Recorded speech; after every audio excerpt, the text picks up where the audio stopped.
பருப்பு வேக வைக்காமல் ஹோட்டல் ஸ்டைலில் சூப்பரான ஒரு இட்லி சாம்பார் தான் நம்ம இன்றைக்கி பார்க்க போகிறோம். வாங்க வீடியோக்குள்ளே போகலாம். தேவையான பொருளெல்லாம் நான் டிஸ்கிரிப்ஷனில் ஆட் பண்ணியிருக்கிறேன், செக் பண்ணி பார்த்துக்கோங்க. அதுக்கு முன்னாடி 2 வெங்காயம், வீடியோக்கு ஒரு லைக் போட்டுருங்க. வாங்க வீடியோக்குள்ளே போகலாம்.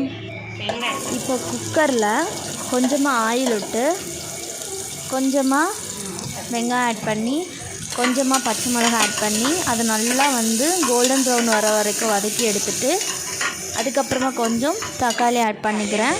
அதோட அளவெல்லாம் நான் டிஸ்கிரிப்ஷனில் கொடுக்குறேன். தக்காளி போட்டதுக்கப்புறம் கொஞ்சமாக பொரிகடலை நான் ஆட் பண்ணிக்கிறேன். கொஞ்சமாக தண்ணி ஆட் பண்ணி அதை வேக வச்சு எடுத்துக்கலாம். வேக வச்சு எடுத்ததுக்கப்புறமா அதை ஒரு பிளேட்டில் ட்ரான்ஸ்ஃபர் பண்ணிவிட்டு அதை நல்லா ஆற வச்சு எடுத்துகிட்டு அதை ஒரு மிக்ஸி ஜாரில் போட்டு நல்லா ஃபைன் பேஸ்ட்டாக அரைச்சி எடுத்துக்கிறோம். தண்ணி ஆட் பண்ண வேண்டாம், ஏன்னா இதிலே தண்ணி இருக்குது. ஸோ நம்ம தண்ணி ஆட் பண்ணாமல் நல்லா நைஸாக பேஸ்ட் போல் அரைச்சி எடுத்துகிட்டு வந்துடலாம்.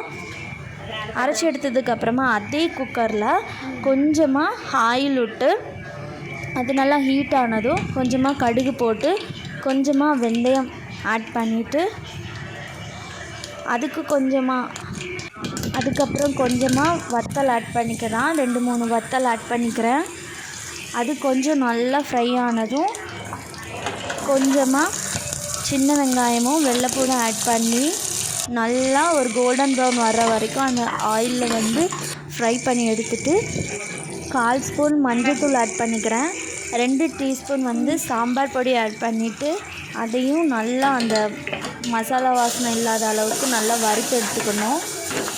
பச்சை வாசனை போகிற வரைக்கும் நல்லா ஃப்ரை பண்ணி எடுத்துக்கோங்க.